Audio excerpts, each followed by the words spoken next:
Parents gave my college fund to my cousin. Years later, we discovered it was all a scam. Growing up, my family was always on the move. It was just part of life with my dad's job. We never stayed in one place for too long, and that meant constantly changing schools, neighborhoods, and having to make new friends over and over again. For me and my sister, it became exhausting after a while. You know how it is when you're a kid. It's hard enough to make friends as it is, but just when we'd start to settle in, boom, we'd have to pack up and leave again. I remember by the time I was 12, I'd already lost count of how many schools I'd been to. Every time we moved, I tried to get excited about the new place. But in the back of my mind, I always knew it wouldn't last. That's just how things were. My sister, who was a year older than me, seemed to handle it better than I did. She was one of those people who could make friends anywhere, no problem. Meanwhile, I felt like I was always struggling to find my place. It wasn't easy being the new kid all the time. But finally, when I was 12 and she was 13, we moved to what would eventually become our permanent home. It was the first time my parents actually said, "This is it, we're staying here for good." I don't think I believed it at first, but over time, I realized they were serious. No more moving. No more packing up every year. It was a huge relief, honestly. I had never had a hometown, but now I was finally going to have one. The place we moved to wasn't anything fancy, just a quiet neighborhood with houses that looked pretty similar to one another, but it felt like a fresh start in a way that the other moves didn't. This time I knew I could finally start making friends without worrying about losing them in 6 months.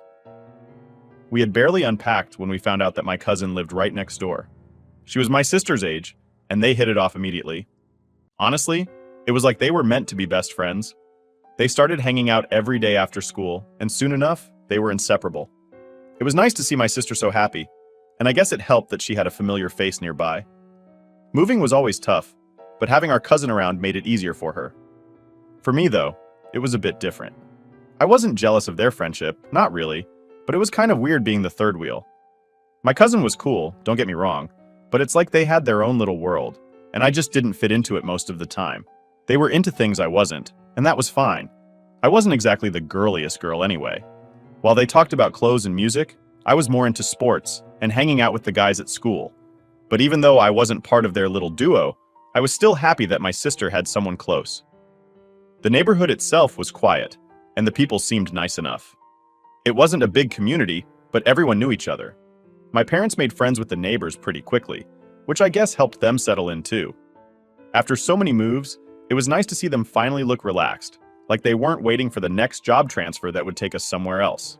For the first time in years, I started to feel like maybe things were going to be normal.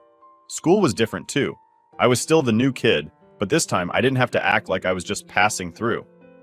I could actually try to make friends without that lingering thought in the back of my mind. What's the point? I'll be gone soon anyway.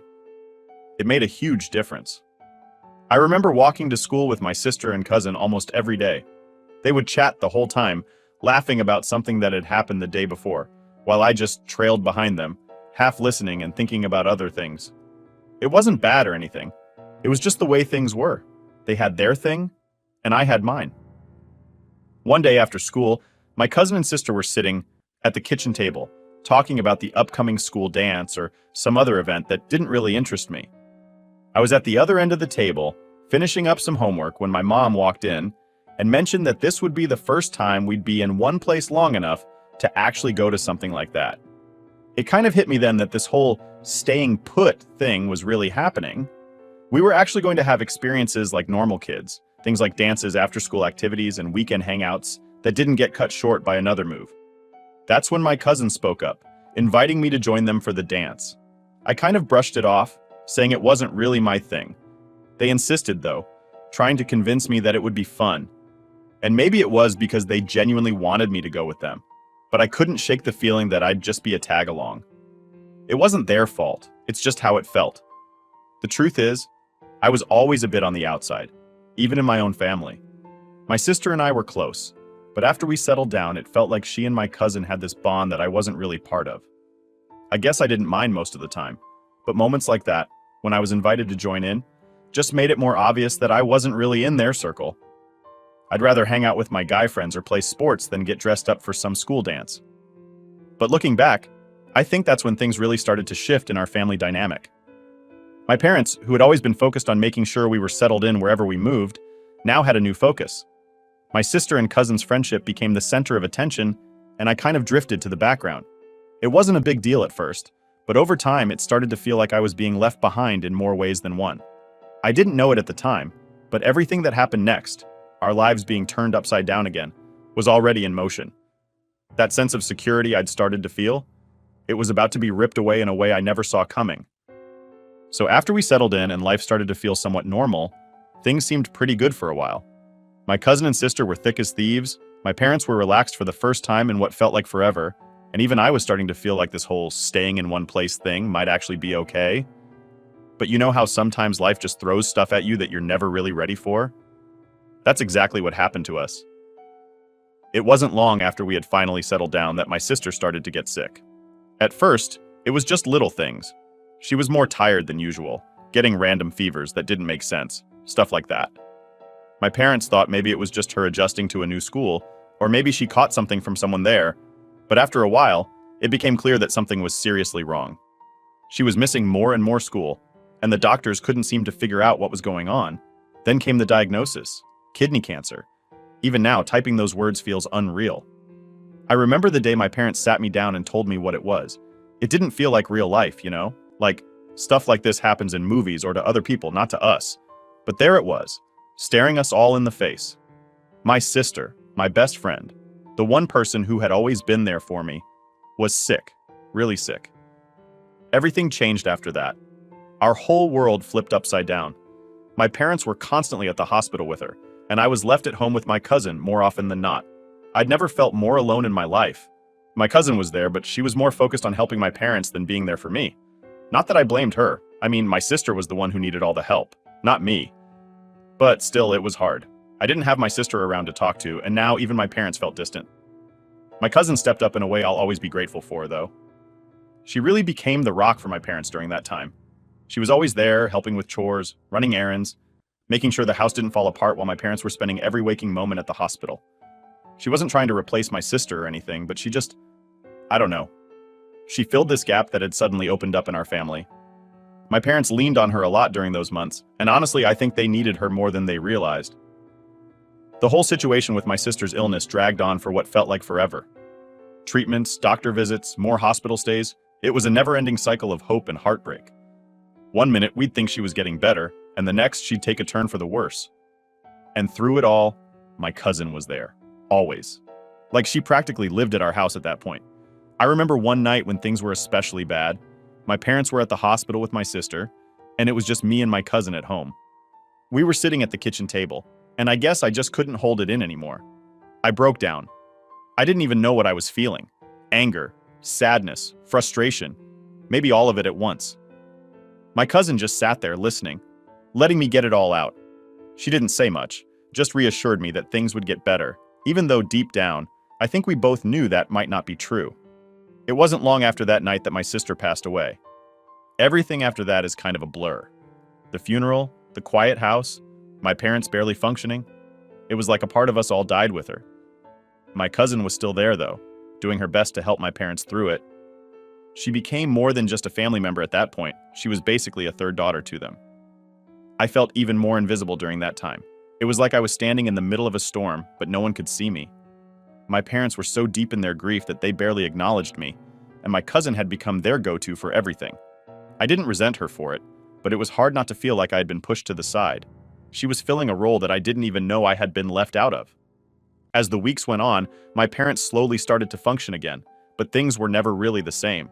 They relied on my cousin more and more for support, and honestly, I think they found comfort in her because she reminded them of my sister in a lot of ways.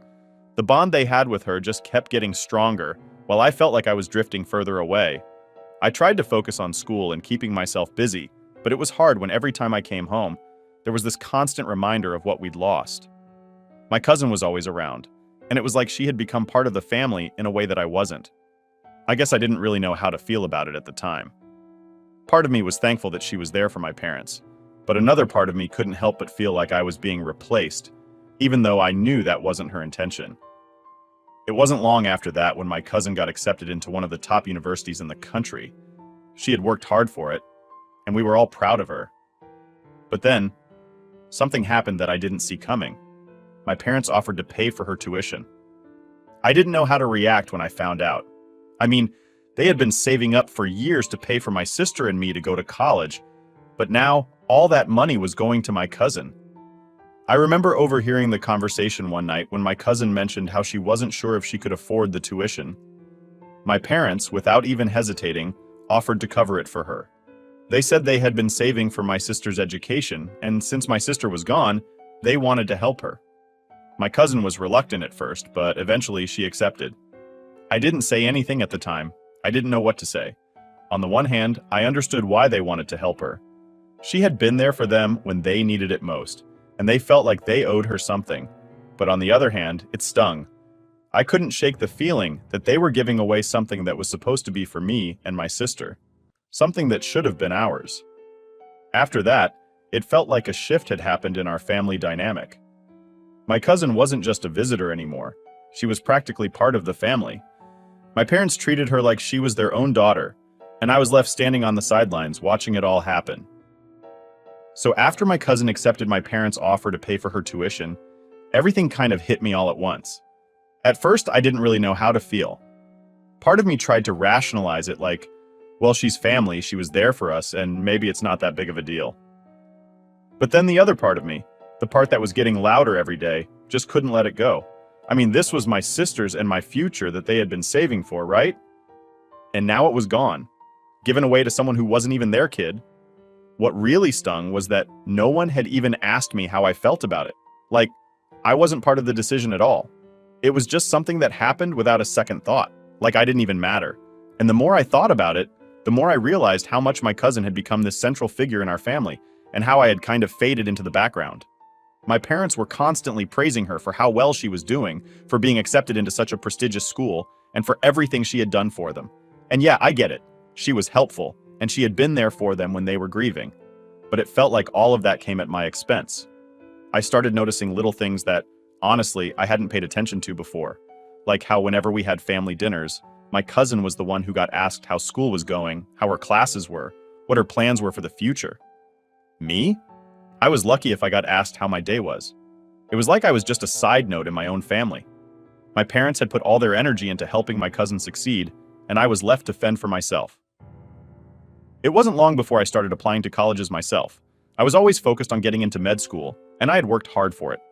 I had good grades, solid extracurriculars, the whole deal. When I finally got my acceptance letters, I was thrilled. This was everything I had been working for, everything I had dreamed of. But then reality came crashing down. I sat down with my parents, expecting that we'd go over my options together, talk about the best fit for me, and figure out what came next. Instead, I was met with a look I hadn't seen from them before, one of pure guilt. That's when they told me. They had already spent all the money they had saved for my education on my cousin's tuition. There was nothing left. I didn't even know what to say. I just sat there staring at them, trying to process what they had just said. I kept waiting for them to say, "We'll figure something out," or "We'll help you in some other way," but that moment never came. Instead, they told me how proud they were of me for getting into med school, but that they couldn't do anything to help me financially. All I could think about was how this wasn't supposed to happen.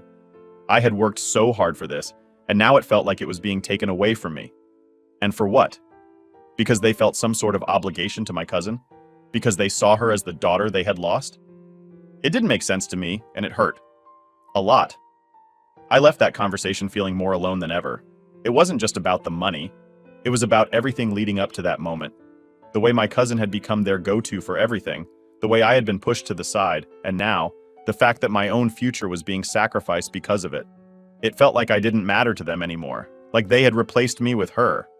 I tried talking to my cousin about it, hoping maybe she would understand, but that didn't go the way I expected either. I wasn't trying to guilt her or anything, I just needed someone to talk to. But when I brought it up, she seemed almost surprised that I was upset. She said something along the lines of, "Well, your parents offered, I didn't force them." And yeah, she was right, but that didn't make it hurt any less. It was clear that she didn't feel bad about it, and that just made me feel even worse. It wasn't her fault, but she wasn't exactly sympathetic either. As the weeks went on, I couldn't shake this growing resentment I had toward my parents. I know they had been through a lot with my sister's death, and I tried to be understanding, but it was hard to see past how they had basically handed my future to someone else. I tried not to let it affect my relationship with them, but there were moments where I just couldn't help it. It was like every time they talked about how proud they were of my cousin, it was a reminder that I wasn't their priority anymore. Things got even more awkward when my cousin started talking about her university life, how she was loving her classes, making new friends, getting involved in all these activities. She was thriving, and every time she brought it up, my parents would light up with pride. Meanwhile, I was stuck figuring out how I was going to pay for school, how I was going to make my dreams happen without any help from the people who were supposed to be there for me. Eventually, I had no choice but to take out loans and start working to save up for school. It wasn't what I had planned, and it definitely wasn't what I wanted, but I didn't have any other options. The fact that I was having to go through all of this because of a decision my parents made without even considering how it would affect me, that stung. And it wasn't something I could just get over. There were days when I wanted to scream, days when I wanted to confront my parents and ask them why they didn't think about me when they made that decision. But I didn't. I just swallowed it down and focused on moving forward. I figured that if I could get through this, maybe one day it wouldn't hurt as much. The worst part? My parents acted like everything was fine, like nothing had changed. I think they genuinely believed that I'd be okay with it, that I'd just move on and accept that this was how things were now. But I couldn't. Not completely, anyway. Sure, I put on a brave face and did what I had to do, but deep down, I couldn't shake the feeling that I had been left behind, that I didn't matter as much as my cousin did. And honestly, that feeling never really went away. After that whole mess with my parents giving away my college fund, life became about survival for me. I mean, I still loved them, of course, but it was hard to shake off that lingering feeling of resentment. They'd made their choice, and I was left to pick up the pieces and figure out my own path. So, I did what I had to do. I worked. A lot. I started taking up jobs wherever I could find them, juggling between shifts at a local grocery store and tutoring kids at night. It wasn't glamorous, and it was exhausting, but it was what I needed to do if I wanted to get through school without sinking too deep into debt.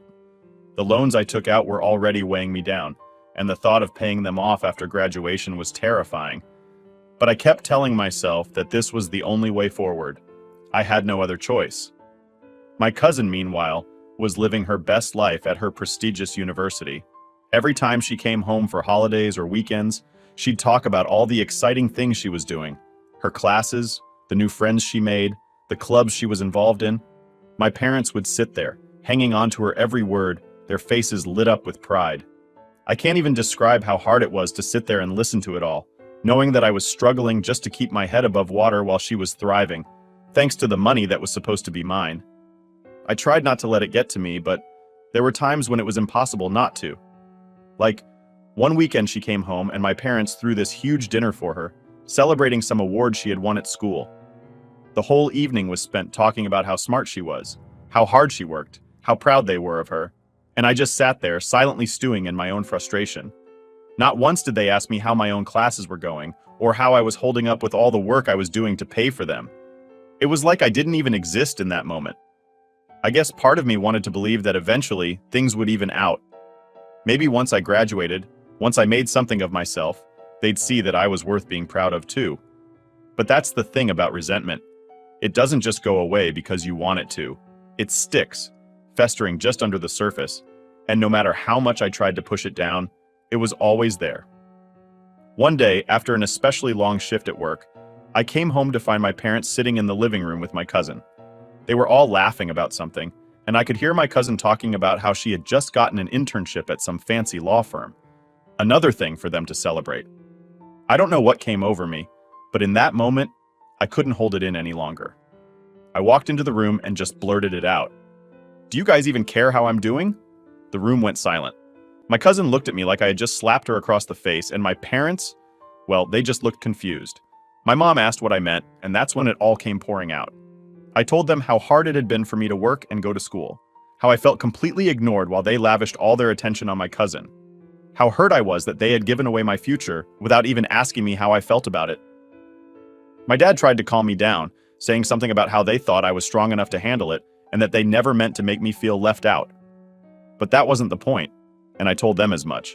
It wasn't about being strong. It was about feeling like I mattered to them, like my future was important too. But instead, they had put all their focus on my cousin, and I was left to fend for myself. My cousin, to her credit, tried to apologize, but I wasn't in the mood to hear it. I didn't need her pity. What I needed was for my parents to understand how much they had hurt me. But instead, my mom just kept saying that they were sorry, that they never intended for things to turn out this way, and that they were proud of me too. It felt like a hollow apology though, and I couldn't help but feel like it was too little, too late. After that night, things were tense at home. My parents tried to make more of an effort with me, asking about school and work, but it all felt forced. I could tell they didn't really understand why I was so upset, and that made it even harder to move past it. I wanted to forgive them, but every time I thought I was ready to let it go, something would happen to remind me of what they had done. I remember one day, I came home from class completely exhausted and found a letter from the financial aid office in my mailbox. I opened it up and saw that my loan payments were going to be even higher than I had expected. My stomach dropped. I knew I was already in deep, but seeing that number on paper, it made everything feel even more overwhelming. I sat on my bed for what felt like hours, just staring at that letter, wondering how I was going to get through this. And then, like clockwork, my cousin called to tell my parents about another scholarship she had won. Another reminder of how easy everything seemed to come for her while I was drowning in debt. I wanted to be happy for her, I really did, but all I could feel was bitterness. It wasn't fair, and no matter how much I tried to make peace with it, I couldn't. Eventually, I stopped going home as much. It was easier to just stay at school, where I didn't have to face the constant comparisons or the reminder of what I had lost. I threw myself into my studies, working harder than ever to make sure I didn't fall behind. I couldn't afford to fail, not with everything riding on this. But even though I was doing well academically, the weight of it all still hung over me. The loans, the work, the feeling of being overlooked by my own family, it was always there. It wasn't just about the money anymore. It was about feeling like I didn't matter, like I had been pushed to the side in favor of someone else. And no matter how hard I tried to ignore it, that feeling wouldn't go away. By the time I graduated, I was completely burnt out. I should have been excited, proud of what I had accomplished, but all I felt was relief that it was over. I had made it through, but at what cost? The resentment was still there, buried deep, and I knew that things would never really be the same between me and my parents. Years passed after I graduated, and despite everything, I did my best to move on. I had built a decent life for myself, even though the road to get there had been tougher than it should have been. I worked hard, paid off some of my loans, and started to feel like I could put the past behind me. The resentment toward my parents was still there, but it wasn't as sharp anymore. I figured they did what they thought was best at the time, even if it left me feeling abandoned. I convinced myself that holding on to all that anger wasn't doing me any good, and for the most part, I kept my distance from my cousin. She had her life, I had mine, and I didn't see any point in keeping in touch beyond the occasional family event. Things had settled into a routine, and I was, in a way, content with where I'd ended up. Maybe not where I had imagined, but it was a stable life. Then, one day, out of nowhere, everything came crashing back.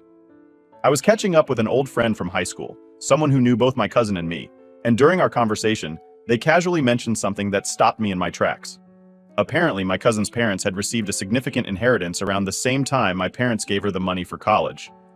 At first, I didn't think much of it, but as my friend kept talking, it hit me like a ton of bricks. My cousin didn't need my parents' money. She had the means to pay for her entire education without taking a single dime from them. Her parents had never been struggling like she had let everyone believe. All that stress, all the sacrifices I had to make, all the hard work I put in to cover my tuition and expenses, it was all unnecessary. I couldn't believe it. I spent years feeling guilty for being mad at my parents, thinking they had just made a mistake. But in reality, my cousin had lied. She took the money my parents saved for me, knowing full well that her own parents could have covered everything. She let them think she needed the help when she didn't. I felt sick. All the years I had spent working myself to the bone, feeling abandoned and hurt, and she had been living it up, fully aware of the truth. My anger, which I thought I had buried, came rushing back full force. It wasn't just anger at her. It was anger at myself for letting this go on for so long without realizing something was off. I couldn't let it sit. I had to confront her. So I called her and told her we needed to talk. When we met up, I didn't waste time. I asked her straight up if it was true, if she knew her parents could have paid for her college, and why she never told my parents about the inheritance. She didn't even try to deny it. She admitted that her parents had gotten the inheritance, and that they had planned to use it to pay for her school. But when my parents offered, she saw an opportunity and took it. She actually said, they would have given me the money anyway. It's not like I forced them. They saw me as their replacement daughter after your sister passed, so why shouldn't I take it? She said it so casually, like it didn't even matter that she had completely screwed me over. Hearing her say that was the final straw. I couldn't believe how cold she was about it, how little she cared about what she had done. She didn't feel guilty at all. She had gotten what she wanted, and that was all that mattered to her. I had spent years working and sacrificing for an education that I should have had help with, all because she saw my parents' grief as an opening to benefit herself. I cut contact with her immediately. I didn't even give her the chance to justify it further. I was done. I didn't want anything to do with her, and honestly, I didn't even care what happened to her after that. But now I'm left with the question of what to do about my parents. I haven't told them the truth yet, and I don't know how to. They still think of her as the daughter who stepped in during a time of loss, and they're proud of the life she's built. Telling them the truth would shatter that image they have of her. And as much as I want to be angry with them for giving away my future without even considering me, I know this would devastate them. I've gone back and forth in my head, wondering if I should tell them at all. Part of me thinks they deserve to know, that they should understand what really happened and maybe even realize how much they let me down. But another part of me can't stand the thought of breaking their hearts again, especially after everything they went through with my sister. What hurts the most is knowing that all those years of hard work and sacrifice weren't even necessary. I could have had the education I wanted, the life I had dreamed of, if only my cousin hadn't been so selfish. Instead, I was left to struggle while she thrived, all because she saw an opportunity to take something that wasn't hers. And the worst part? She doesn't even care. Update: I couldn't hold it in any longer. After finding out the truth about my cousin, the weight of it was too much. I had spent weeks trying to decide if I should tell my parents or just let it go, but every time I looked at them, the anger bubbled up. They needed to know. They had to know that their trust had been shattered, that the person they thought was like a second daughter had been using them. So, one evening, after dinner, I sat them down. My heart was racing, and I could barely keep it together, but I just said it. I told them everything, about the inheritance, how my cousin never needed their help, and how she had let them believe that she did. I watched as the realization slowly hit them, their faces shifting from confusion to disbelief, then to pure anger. My mom sat there, her hands trembling, while my dad stood up and paced around the room. They were furious. I'd never seen them so angry before, and part of me felt a strange relief. It was like, finally, they understood why I had been so upset all those years. It wasn't just about the money, it was the betrayal, the way my cousin had taken advantage of their grief and kindness. She lied to us. All these years, my dad muttered, running his hands through his hair. He looked so defeated, and I hated seeing him like that. My mom just kept shaking her head, like she couldn't believe it. How could she do that? We trusted her. We treated her like family, my mom said, her voice barely above a whisper. She looked up at me, tears in her eyes. We were trying to help her, and she used us. I could see the hurt in their eyes, and honestly, it made me feel sick. This wasn't what I wanted. I didn't want to hurt them, but they needed to know the truth. They had been manipulated, just like I had been pushed aside. It was like ripping off a bandage, and all the pain underneath was out in the open now. But as the anger simmered, the reality of the situation set in. There was nothing we could do. The money was gone, and my cousin had already finished school, started her career, and moved on with her life. My parents could yell and scream all they wanted, but in the end, we were powerless to change anything. We can't get the money back, my dad finally said, his voice tight with frustration. There's nothing we can do. What's done is done. He looked at me with a kind of helplessness that made my chest ache. They had been tricked, and now we all had to live with the consequences. I was furious. I wanted to do something, to make my cousin pay for what she'd done, but there really wasn't anything we could do. No legal action to take, no way to reverse what had already happened. The only thing left was to cut her off, to make sure she wasn't part of our lives anymore. It felt like such a weak solution for something that had caused so much damage, but what choice did we have? My mom, still in shock, said, "We can't let her back into our lives after this. She's not family anymore." And just like that, it was decided. My cousin, who had once been like a sister to me, was no longer part of the family. We weren't going to reach out, and if she tried to contact us, we'd ignore her. She had betrayed us in a way that couldn't be forgiven, and we all knew there was no going back. After that conversation, things were tense for a while. My parents struggled to process what had happened, and I couldn't help but feel guilty for being the one to break it to them. But at the same time, I knew it was the right thing to do. We couldn't keep living a lie, pretending everything was fine when it wasn't. My cousin had manipulated us, and now she was out of our lives for good. Cutting her off wasn't easy. I thought I'd feel relieved, but instead, there was this emptiness. Even though we weren't close anymore, there had always been that connection, that shared history. And now, it was just gone. It wasn't like I missed her, but losing that bond, even a broken one, still hurt. My parents were the same way. They were mad, but they were grieving the loss of someone they had loved and trusted. In the weeks that followed, we settled into a new normal. My cousin never reached out to us, and we never reached out to her. It was like she had vanished from our lives. My parents tried to move on, focusing on the future and on me, and for the first time in a long time, I felt like I was finally getting the attention and support that had been missing for so long. But even though things started to feel more normal, the anger never really went away. I still found myself thinking about what could have been if my cousin hadn't lied. If I had gotten the support I needed for school, maybe things would have been different. Maybe I wouldn't have had to struggle as much, and maybe my relationship with my parents wouldn't have been so strained. Still, there's only so much you can do to change the past. We made our choice. Cutting her off was the only way to protect ourselves from further hurt. And even though it didn't fix everything, at least we had some closure. At least we weren't living in the dark anymore. In the end, all I can do is move forward. My cousin's gone, my parents and I are on better terms now, and life goes on. But the scars are still there, and they always will be. Trust once broken is hard to repair, and even though my cousin is out of the picture, the damage she did will always be a part of our story.